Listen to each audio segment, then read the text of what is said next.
पिता ने प्रार्थना करने के लिए बुलाया इसलिए जाना ही पड़ेगा, माँ ने प्रार्थना करने के लिए बुलाया इसलिए जाना ही पड़ेगा, फादर ने प्रार्थना करने के लिए बुलाया इसलिए जाना ही पड़ेगा, इस विचार के साथ में नहीं। परंतु प्रभु आपने मुझे दिन भर सुरक्षा दिया, दिन भर मेरी रक्षा की, इन सारे कार्यों को करने में सारे काम करते हैं आप। सारे काम करने के बाद में जब समाप्त करके जब आप घर में लौटते हैं, यहाँ पर क्या बोला, जब इजराइल लोग क्या ज़्यादातर लोग खेती बाड़ी करते थे, इसलिए इन लोगों का खेती बाड़ी के विषय में ही ज़्यादा पर्व है। लेकिन हम लोग क्या करते हैं, हम लोग चाय बागान में काम करते हैं, हम गाड़ी चलाते हैं, हम नदी में काम करते हैं, घर में काम करते हैं, ये क्या है, हमारा विभिन्न कार्य है। लेकिन जब आप अपने काम को समाप्त करके, इजराइल ने क्या बोला, जब तू सब कुछ खत्म करे तब आके मेरे सामने इकट्ठा होना, मेरे सम्मुख में जमा होना, तेरे सारे लोग मेरे सम्मुख में आके क्या है, मेरा धन्यवाद करना, मुझे स्मरण करना। प्रभु का ये इच्छा है।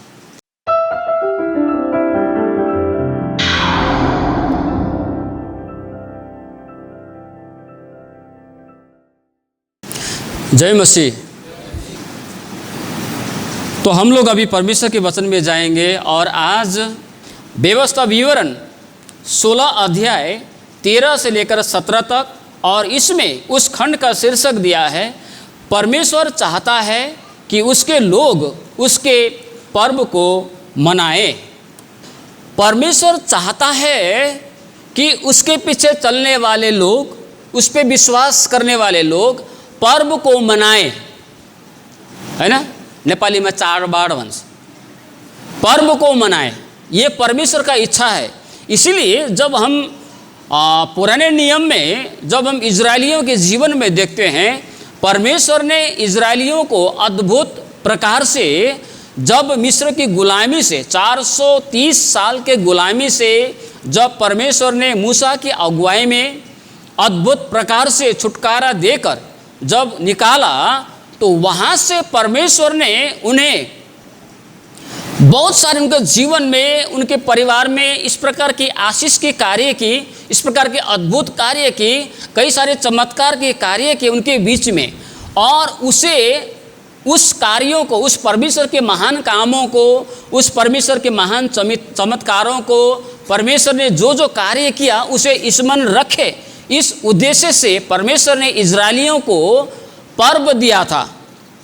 पर्व को मनाने के लिए दिन नियुक्त कर दिया था, और परमेश्वर चाहता था इजरायली उस पर्व के नियमों को, उस पर्वों को मनाया करे, माना करे। हाँ, परमेश्वर ये चाहता था। लेकिन कैसे? पर्व सिर्फ मसीह लोग नहीं मनाते हैं। मेरे ख्याल से तो मसीह लोग पर्व कम मनाते हैं। ज़्यादातर हम लोग क्या करते हैं, हम लोग खाली सोचते हैं कि जो खुशहाली का समय है वही पर्व है। लेकिन बाइबल के आधार पर क्या है, ईस्टर संडे भी एक पर्व है, क्रिसमस भी एक पर्व के समान है, और गुड फ्राइडे जो होता है वो भी एक पर्व के समान है। पुनरुत्थान दिवस, आज का दिन, आराधना का दिन, ये भी एक पर्व के समान है। तो इस प्रकार से कई सारे पर्व हम लोग हमारे चर्च में मनाते हैं। यद्यपि ये 2-4 तो मुख्य है, लेकिन और भी कई सारे पर्व जो है और बहुत सारे कलीसिया मनाते हैं, हम लोग भी अभी मनाते हैं। इस लेक्शनरी के पिछले भाग में आप देखेंगे तो यहाँ पर आपको बहुत सारे तो ये लेक्शनरी में बहुत सारा पर्व आपको मिलेगा पिछले तरफ में।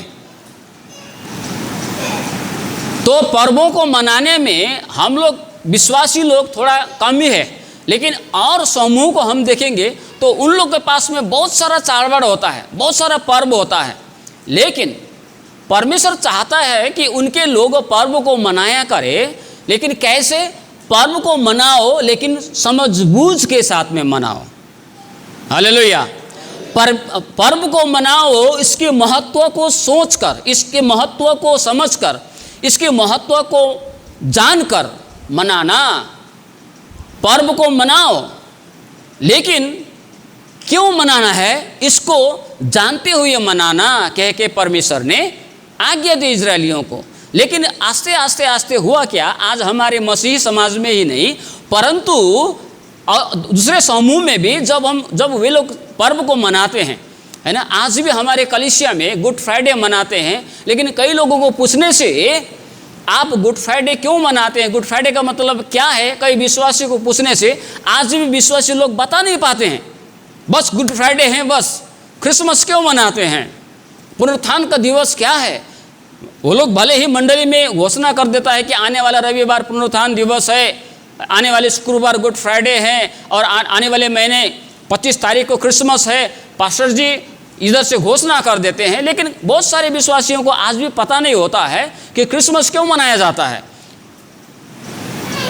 गुड फ्राइडे मनाने के पीछे का कारण क्या है। कई सारे विश्वासी को आज भी पता नहीं है। और इसी प्रकार दूसरे समूह को भी हम देखते हैं, जब दूसरे समूह को भी देखते हैं, वे लोग भी पर्व 4 बार को मनाते हैं। लेकिन अगर उनसे पूछा जाए कि आप इस 4 को क्यों मनाते हैं, इस पर्व को क्यों मनाते हैं, तो बस उन लोग का एक ही वाक्य होता है, हमारे पिता पुरखा और हमारे आगे का जो मनाता था इसलिए हम लोग मना रहे हैं। लेकिन वास्तविक उस पर्व का महत्व किसी को पता नहीं है, क्यों मनाते हैं, हैं? आज हम लोग ये प्रभु का मेज हमारा है हमारे आगे, ये भी एक पर्व के समान है। क्यों मनाते हैं? हर एक घटना, हर एक कहानी के हर एक बातों के पीछे एक कहानी है, एक इतिहास है। चर्च में क्रूस क्यों रखा जाता है बीच में, क्यों उधर नहीं रखा जाता, इधर क्यों रखते, इधर भी रखना चाहिए, क्यों नहीं, चर्च में क्यों बीच में ही क्रूस रखा जाता है, इसका भी एक इतिहास है। कभी समय मिलेगा मैं आपको बताऊंगा। ये ऐसे ही लटकाया नहीं गया है, क्रिश्चियन है इसलिए चर्च है इसलिए नहीं, लेकिन इसका पीछे एक कारण इतिहास है। क्यों हम चर्च में बीच में क्रूस इस प्रकार से लटकाते हैं वाल में, इसका भी एक इतिहास है। तो परमेश्वर चाहता है कि उसके पीछे चलने वाले लोग अंधाधुंध ना चले। हम जो भी करते हैं उसके विषय में हमें ज्ञान होनी चाहिए, उसके विषय में हमें जानकारी होनी चाहिए। हालेलुया, परिचित होनी चाहिए आपकी श्रद्धा के विषय में, आपके बाइबल के विषय में।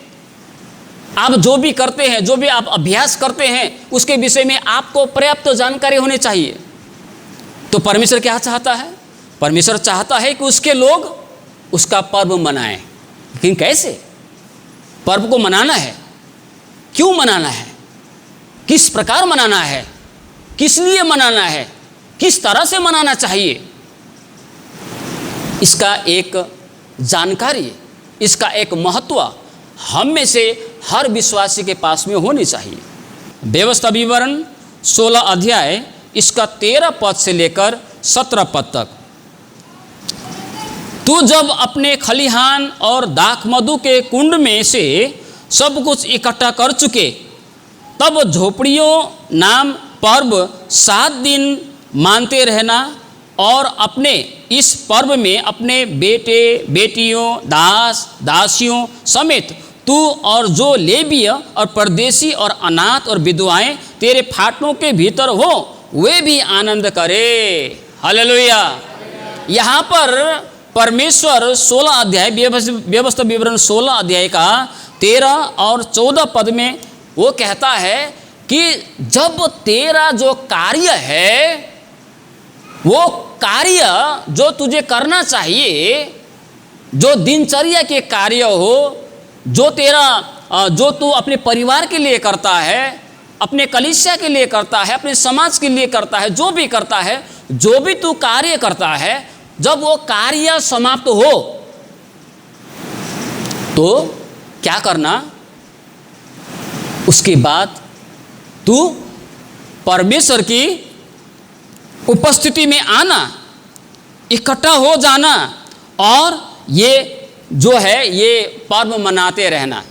इसका कहने का मतलब क्या है? आज हमारे लिए ये अर्थ बनता है कि हम अपने अपने कार्य में होते हैं।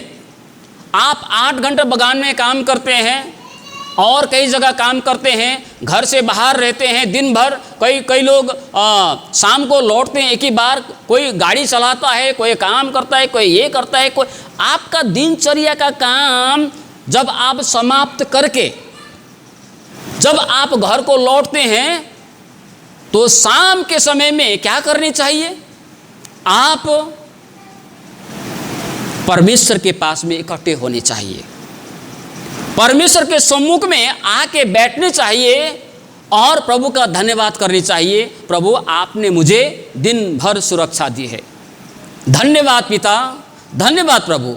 और ये कौन कौन को करनी चाहिए, किसको किसको करने चाहिए? ये अकेले नहीं, पूरा परिवार, आपके घर में चाहे काम करने वाले व्यक्ति भी क्यों ना हो, वो भी सभी मिलकर आनंद के साथ। कैसे? आनंद के साथ। पिता ने प्रार्थना करने के लिए बुलाया, इसलिए जाना ही पड़ेगा। माँ ने प्रार्थना करने के लिए बुलाया, इसलिए जाना ही पड़ेगा। फादर ने प्रार्थना करने के लिए बुलाया, इसलिए जाना ही पड़ेगा। इस विचार के साथ में नहीं, परंतु प्रभु आपने मुझे दिन भर सुरक्षा दिया, दिन भर मेरी रक्षा की। इन सारे कार्यों को करने में, सारे काम करते हैं आप, सारे काम करने के बाद में जब समाप्त करके जब आप घर में लौटते हैं, यहाँ पर क्या बोला? जब इजराइल लोग, क्या ज़्यादातर लोग खेती बाड़ी करते थे, इसलिए इन लोगों का खेती बाड़ी के विषय में ही ज़्यादा पर्व है। लेकिन हम लोग क्या करते हैं? हम लोग चाय बागान में काम करते हैं, हम गाड़ी चलाते हैं, हम नदी में काम करते हैं, घर में काम करते हैं। ये क्या है? हमारा विभिन्न कार्य है। लेकिन जब आप अपने काम को समाप्त करके, इजराइली ने क्या बोला? जब तू सब कुछ खत्म करे तब आके मेरे सामने इकट्ठा होना, मेरे सम्मुख में जमा होना। तेरे सारे लोग मेरे सम्मुख में आके क्या है? मेरा धन्यवाद करना, मुझे स्मरण करना। प्रभु का ये इच्छा है। तो हमें क्या करनी चाहिए? शाम के समय में जब आप लौटते हैं तो क्या हमें प्रभु का धन्यवाद करने के लिए इकट्ठा होने चाहिए, प्रार्थना करनी चाहिए। और वो कैसे? आनंद मनाते, आनंदित हृदय से। वो बताता है 14 का अंत में, ये किसी का दबाव में, नियम सोच के, या तो हमें करना पड़ेगा सोच के, ऐसा नहीं, लेकिन क्या करना है? हृदय से, आनंद से प्रभु की शरण में आके प्रभु का धन्यवाद करने चाहिए। 15 पद, जो स्थान यहोवा चुन ले उसमें तो अपने परमेश्वर यहोवा के लिए 7 दिन तक पर्व मनाते रहना, क्योंकि तेरा परमेश्वर यहोवा तेरे सारी बढ़ती में और तेरे सब कामों में तुझको आशीष देगा। तो आनंद ही करना। दूसरी बात है यहाँ पर, दूसरी बात यहाँ पर क्या बताता है? वो बताता है कि हमारी जो कार्य है ना, जो हम कार्य समाप्त करने के बाद में हमें परमेश्वर के सम्मुख में जब हम आते हैं तो ये एक दिन का काम नहीं है। चलो भाई, आराधना के दिन चर्च गया, आइतवार के दिन में चर्च गया, रविवार आराधना में गया, हमारा ठेका खत्म, हमारा पूरा हो गया, ऐसा विचार नहीं है। यहाँ पर क्या कहता है? जो पर्व मैंने तुझे मनाने के लिए दिया है वो मानते रहना। एक बार मानो, सप्ताह में एक बार मानो और ख़त्म नहीं। यहाँ पर क्या बताया गया है? तुझे मानते रहना है ना? मानते रहना, लगातार करते रहना। जिस प्रकार हम खाते रहते हैं, दिन भर हम लोग दिन में 3 बार खाते रहते हैं, जब से जन्म लिया हम लोग खा ही रहे हैं। जिस प्रकार हम बोलते रहते हैं, दिन भर बोलते रहते हैं, एक क्या है? एक लगातार निरंतरता। तो हमारा जो कार्य है, आराधना के दिन रविवार आराधना करके ख़त्म नहीं होता है। अगर हम परमेश्वर से प्यार करते हैं, अगर हम परमेश्वर के सच में याजक है, परमेश्वर के ऊपर में विश्वास करने वाले लोग हैं, परमेश्वर से प्रेम करने वाले लोग हैं, तो क्या है? हमारा वहाँ पर एक दिन का काम समाप्त नहीं होता है। लेकिन क्या है? ये जो लगातार निरंतर हमारे ज़िंदगी में चलनी चाहिए। जहाँ तक हो सके प्रभु के सेवा में धन्यवाद देने के लिए हमें लगातार हमें बढ़ते जाने चाहिए। अगर हम लोग ऐसा करते हैं तो क्या बोलता है प्रभु? यहाँ आशीष की बातें बोलता है। अगर तुम ऐसा करते हो, तेरा परमेश्वर यहोवा तेरी सारी बढ़ती में और तेरी सब कामों में तुझको आशीष देगा, तब तू आनंद करना। हालेलुया। तब परमेश्वर के आशीष हमारे जीवन में महसूस करेंगे, तब परमेश्वर का आशीष हम अपने जिंदगी में महसूस करेंगे। कब? जब हम परमेश्वर को धन्यवाद देने के लिए इकट्ठे होते हैं, जब हम परमेश्वर की आराधना करने के लिए इकट्ठे होते हैं, जब हम सारी बातें जो प्रभु ने हमारे लिए किया उन बातों को याद करते हुए, स्मरण करते हुए जब हम प्रभु का धन्यवाद करते हैं, प्रभु का महिमा करते हैं, तो प्रभु हमको आशीष देता है। इजरायलियों के लिए आज्ञा था कि तुमको पर्व मनाना है, लेकिन क्या करना है? आनंद के साथ में। कैसे? आनंद के साथ में, खुले दिल से, सभी परिवार के साथ में इस प्रकार से आज्ञा दिया गया था। 16 वर्ष में 3 बार अर्थात अखमरी रोटी का पर्व, सप्ताहों के पर्व, झोपड़ियों के पर्व, इन तीनों पर्वों में तुम्हारे सब पुरुष अपने अपने अपने परमेश्वर यहोवा के सामने उस स्थान में जो वह चुन लेगा जाएं, और देखो छूछे हाथ यहोवा के सामने कोई ना जाए। सब पुरुष अपने अपने पूंजी और उस आशीष के अनुसार जो तेरे परमेश्वर यहोवा तुझको दी हो दिया करे। परमेश्वर अंत में बताता है, ये छूछे हाथ जो है ना, ये छूछे हाथ का मतलब है खाली हाथ। परमेश्वर ने जब इजरायलियों को जब मिस्र देश से निकाला, तो जब आप पढ़ते हैं प्रस्थान निर्गमन की पुस्तक 3 अध्याय के 21 पद, वहाँ पर बताता है परमेश्वर ने अपने लोगों को खाली हाथ नहीं निकाला। प्रभु ने बोला जब तुम मिस्र देश से निकलोगे तुम खाली हाथ नहीं निकलोगे, तुम्हारे हाथों में धन होगा, तुम्हारे पास में सब कुछ होगा, इस प्रकार तुम निकलोगे। हालेलुया। जब हम निर्गमन 23 का 15 और 34 का 20 को हम देखते हैं तो परमेश्वर ने वहाँ पर क्या बोला है? परमेश्वर ने बोला, यहाँ भी बोला है, कोई मेरे सम्मुख में खाली हाथ ना आए, कोई भी मेरे सम्मुख में खाली हाथ मत आना। छूछे हाथ का मतलब है खाली हाथ है, इस प्रकार से बताता है। कोई भी मेरे सम्मुख में, जब तुम पर्व मनाने के लिए जब आते हो, अभी का मतलब अभी जो हम करते हैं ये आराधना भी पर्व है, आराधना में जब आते हैं कोशिश करें पूरा परिवार आने के लिए, पूरा परिवार आके प्रभु की आराधना करने के, प्रभु के सम्मुख में आने का आप प्रयास करें। बारी बारी से नहीं, आज तुम जाओ, आने वाला सप्ताह मैं जाऊंगा, फिर आने वाला सप्ताह तुम जाओ, फिर आने वाला सप्ताह मैं जाऊंगा। इस प्रकार से किया गया आराधना में हमारे जीवन में प्रभु का आशीष हम कभी महसूस नहीं कर पाएंगे, कभी हम लोग महसूस नहीं। ये हमारे लिए क्या है? एक मजबूरी है। चलो भाई, अगर नहीं जाएंगे तो फादर जी क्या बोलेगा, अगर नहीं जाएंगे तो पास्टर जी क्या बोलेगा, जब कुछ हो जाने से तो शायद आएगा भी नहीं, विश्वासी भी नहीं आएंगे, ये सोच के आने से कोई फायदा नहीं है। लेकिन जब आप पूरा परिवार, ये हमारे लिए बोझ नहीं है, ये हमारे लिए बोझ नहीं होनी चाहिए। ये क्या है? ये ईश्वर का एक अवसर, ईश्वर का एक आशीष मानकर, मौका मानकर हमें पूरा परिवार आके, यहाँ पर बोला है ना, परिवार तो छोड़ दीजिए, तेरा घर में अगर कोई काम करने वाला हो, कोई दास दासी हो, वो लोग को भी साथ लेके आना बोल के प्रभु बोलता है। तो आज का मतलब क्या है? परिवार का एक भी जन छूटना नहीं चाहिए। जो विश्वास नहीं करता है उनके लिए आपको उपवास बैठना चाहिए। क्या आप उनके लिए उपवास बैठते हैं? आपके परिवार के सदस्य के लिए किस तरह से होगा उसे जीतने के लिए कोशिश करें।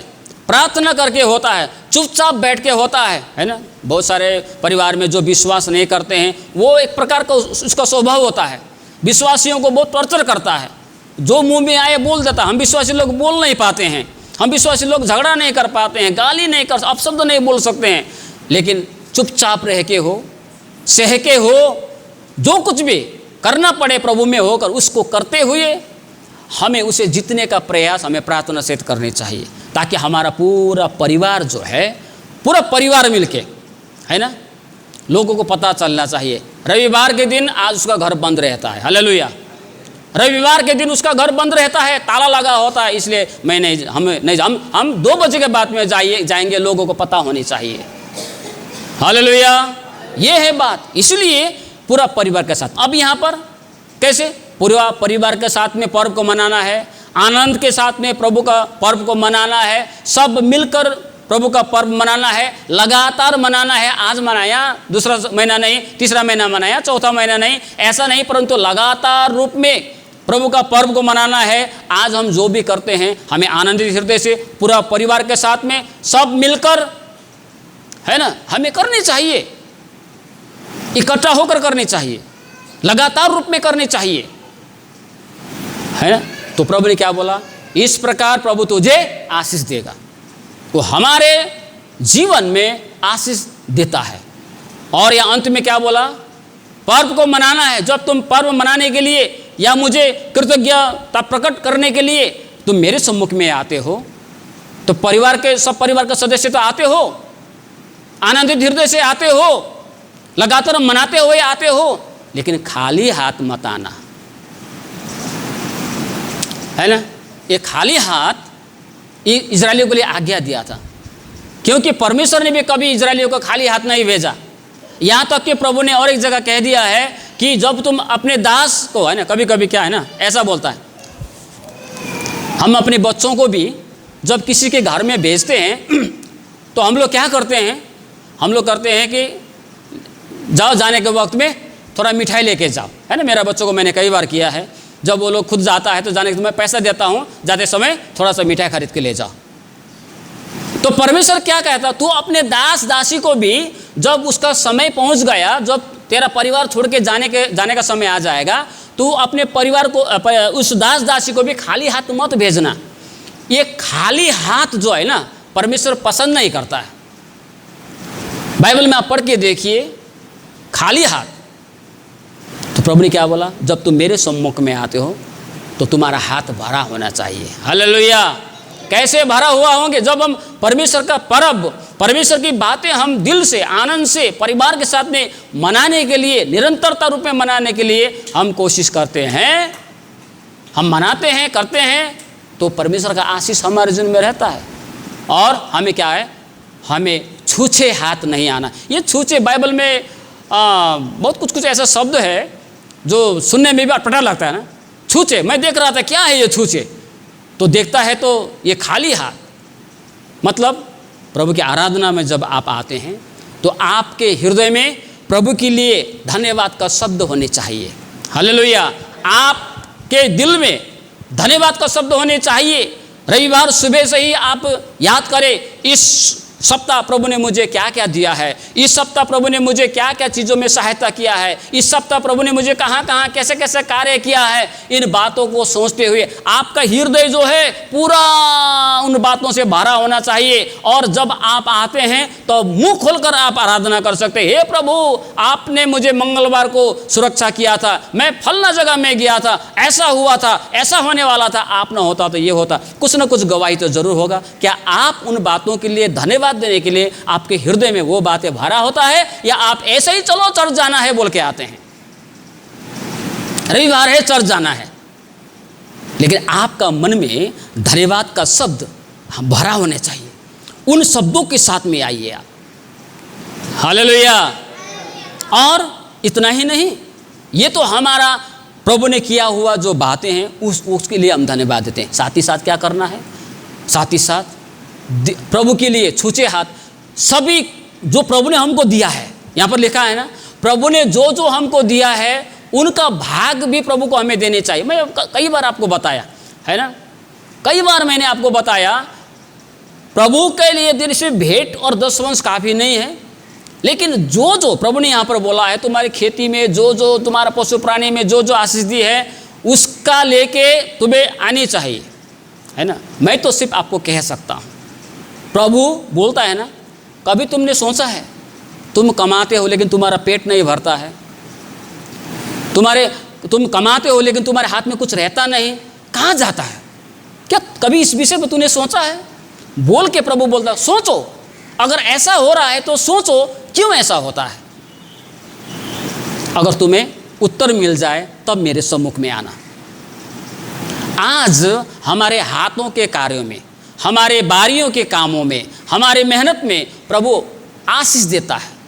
हालेलुया। जब हम इस प्रकार से जब उसका पर्व को मनाते हैं, छूछे हाथ, खाली हाथ, प्रभु ने जब अपने पुत्र को हमारे लिए दिया तो हम उसके लिए क्यों नहीं दे सकते? उसने नहीं दिया इसलिए मैं भी नहीं दूंगा, ऐसा नहीं।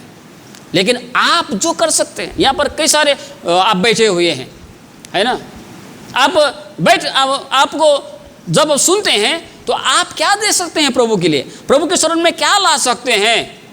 आप लाके तो देखिए, चाहे वो फर्सी का मुंटा हो, चाहे एक लौका हो, चाहे कद्दू हो, चाहे छोटा सा चिंगना हो, चाहे छोटा सा एक केला का एक ये हो, चाहे दशवंश हो, चाहे भेंटी हो, चाहे थोड़ा गुआ का पैसा हो, चाहे दूध हो, जो भी आपके पास में है, जब आप धन्यवादी हृदय के साथ में, हृदय में वो बातें जो आप प्रभु ने आपकी ज़िंदगी में किया है वो तो भरा होता है। इधर हाथों में जब आप उनको लेके प्रभु के भवन में आते हैं ना, परमेश्वर कहता है आकाश के झरोखे खोलकर मैं तेरे ऊपर मैं आशीष के वर्षा करता हूँ कि नहीं, देखो। हालेलुया। लेकिन हम लोग चूक जाते हैं। परमेश्वर कभी हमको निराश नहीं करेगा। प्रभु बोलता है कभी छूछे हाथ मत आना।